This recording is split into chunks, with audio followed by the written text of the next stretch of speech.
জায়গা থেকে এক একটা জায়গার গুরুত্ব এত বেশি, এত দূরত্ব এত বেশি।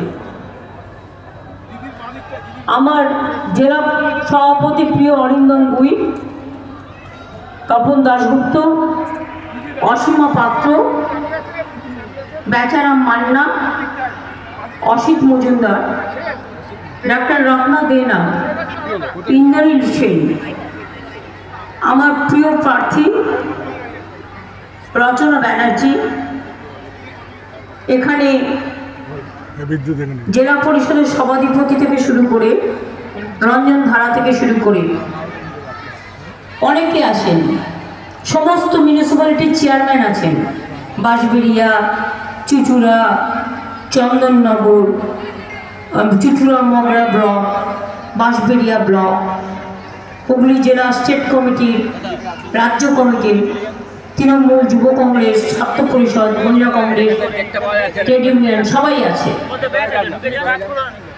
আমি এই ডানলপের মাঠে আজকে নতুন নয়, আমি অনেকবার এসেছি। আমার এখনো মনে পড়ে ভদ্রেশ্বর জুট মিলের সেই ঘটনা। আমি নিজে একটা জীবন্ত মনে রাখবেন ডিকশনারি, তার কারণ এত ঘটনা আমার জীবনে ঘটেছে। ও আমাদের দলিত প্রধানও আছেন এখানে, প্রদীপ বাসা।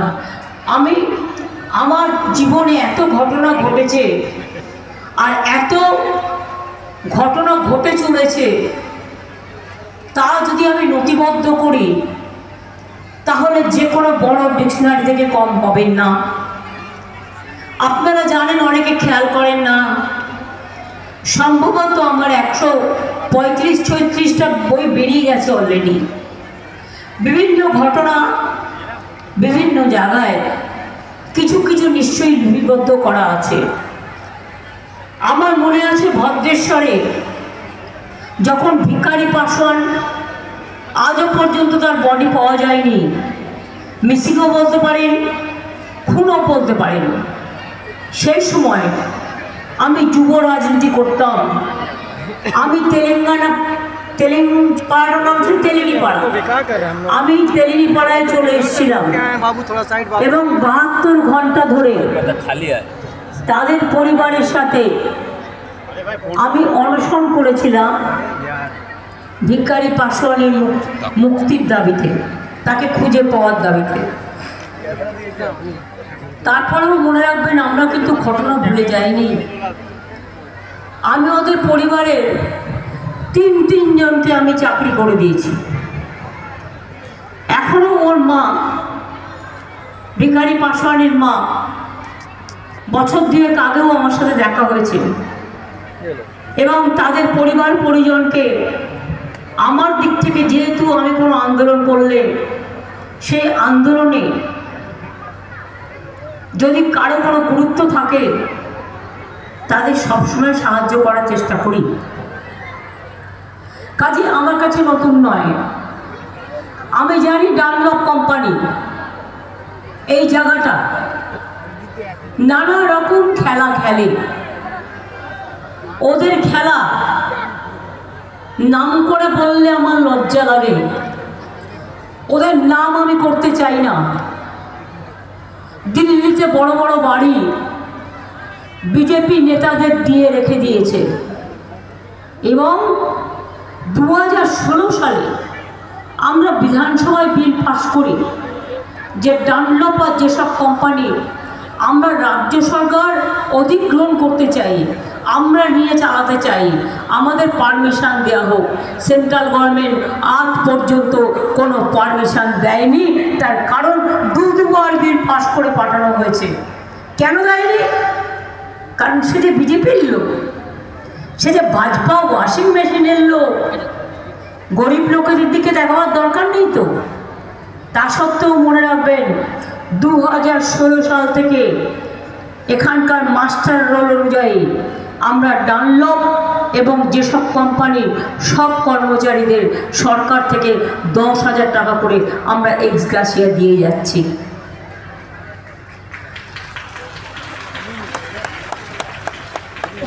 আমার এখনো যদি পারমিশন দেওয়া হয়, অধিগ্রহণটা দিল্লির আইন, আমার আইন হলে তো আমি একদিনেই করে দিতাম। এবার পরিষ্কার বলছি, অধিগ্রহণও করতে দেবেন না, আর জায়গা বিক্রি করে দেবেন, যন্ত্রপাতি বিক্রি করে দেবেন, মাফিয়া চক্র চালাবেন, এটা হতে পারে না। যে কোনো একটা দিক মেনে নেওয়া দরকার। এখনো বিজেপিকে আমি চ্যালেঞ্জ করছি, হুগলিতে মিটিংয়ে আসবার আগে বুকের পাটা থাকলে বলুন, কেন 2016 থেকে ডানলপের আর জেসপের বিলটা আটকে রেখে দিয়েছেন?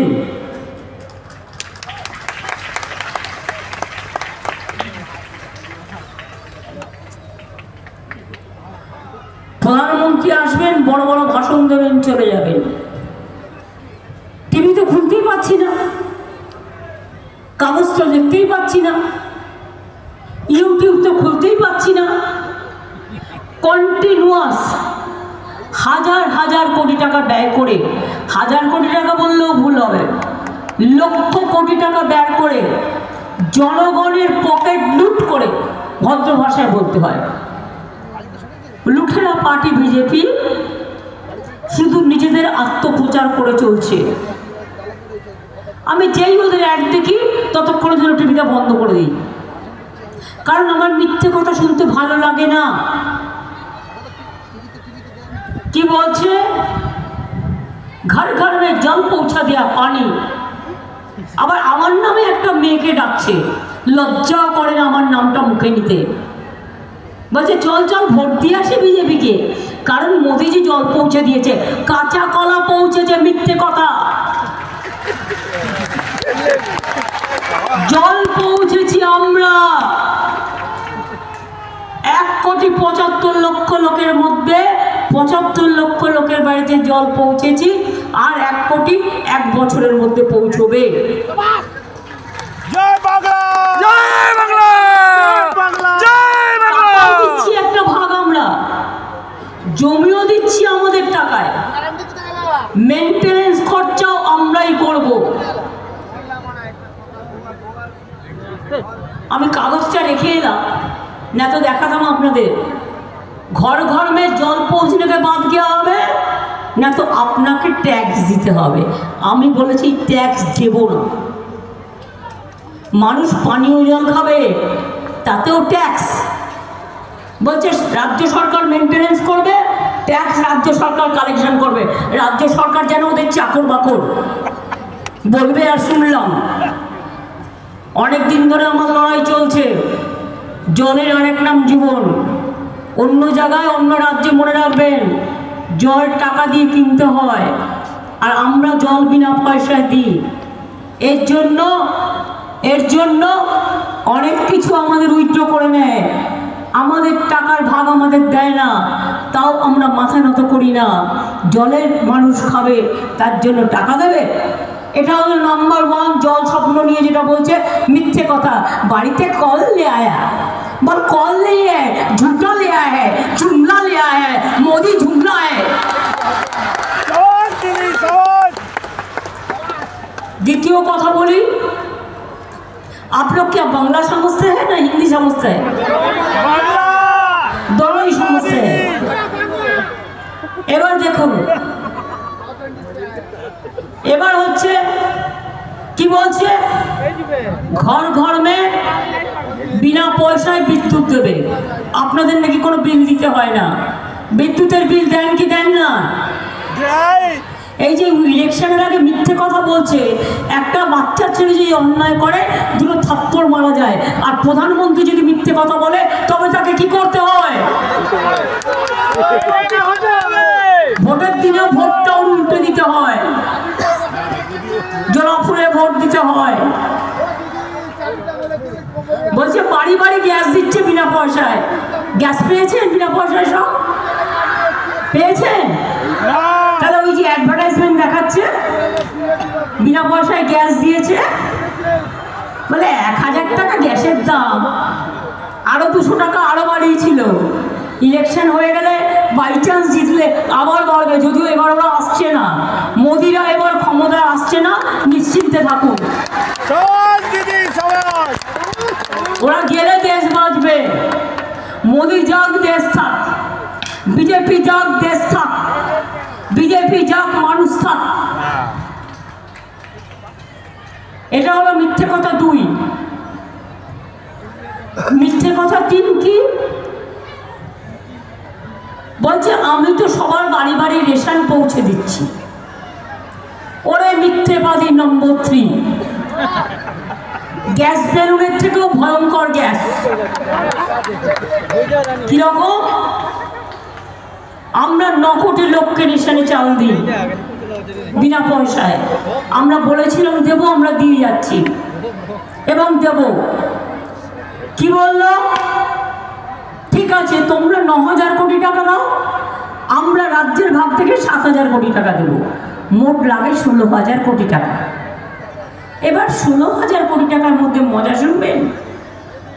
আমরা আমাদের এই গত 2 বছরে, মানে 21 সালে আমাদের নতুন সরকার আসার পর, কোভিডের পর, আমরা এই 2 বছরে 9,000, 18,000 কোটি টাকা দিলাম। আর কেন্দ্রের টাকা দেওয়ার কথা ছিল 14,000, 12,000 কোটি টাকা দিলই না। তার মানে বিনা পয়সায় রেশন আমরা দিচ্ছি, মোদি নয়। মোদি মিথ্যে কথা বলছে।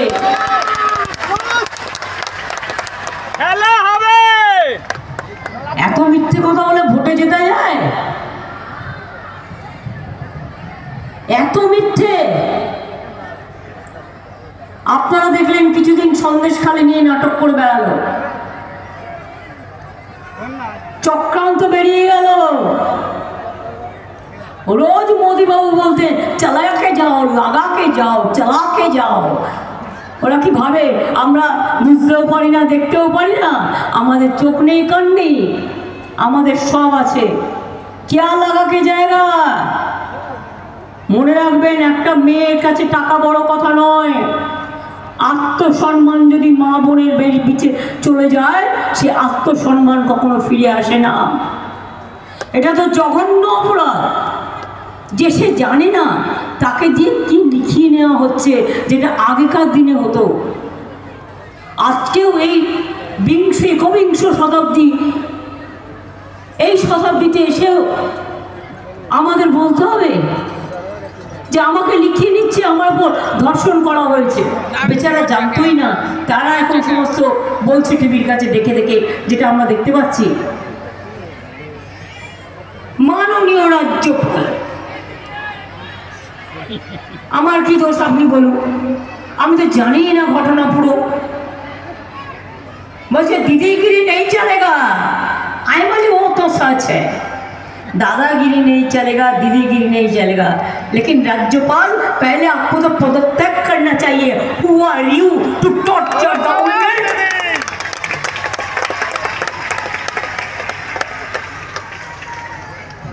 কালকে নাকি প্রেসকে ডেকেছিল আপনাদের, এডিট করে কিছু ভিডিও দেখিয়েছে। পুরোটা দেখিয়েছে? পুরোটা দেখিয়েছে কি?